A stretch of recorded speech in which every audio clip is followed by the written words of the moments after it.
Welcome to Luca is a billionaire, where the only thing I invest in is your answers.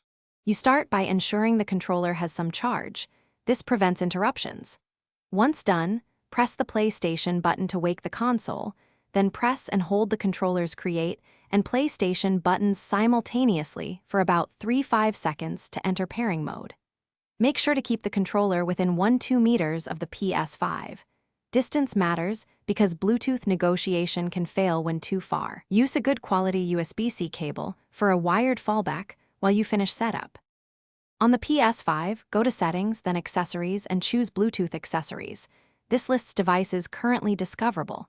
You will see the controller appear as Wireless Controller. Select it, and assign it to your user profile so save data and trophies link correctly.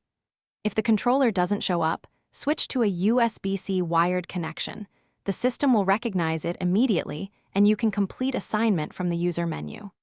Once paired, test inputs and the speaker to verify full functionality. Finish by checking inputs: buttons, analog sticks, adaptive trigger response, haptics, and the mic, because hardware issues mimic pairing problems.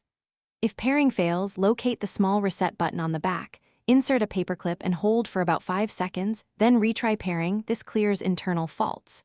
If problems persist, reboot the PS5 and, as a last resort, rebuild the database from safe mode. That resolves software conflicts that block controllers. Remember to reconnect any previously linked controllers afterward. Thanks for watching, and please subscribe. It's the best investment you'll ever make.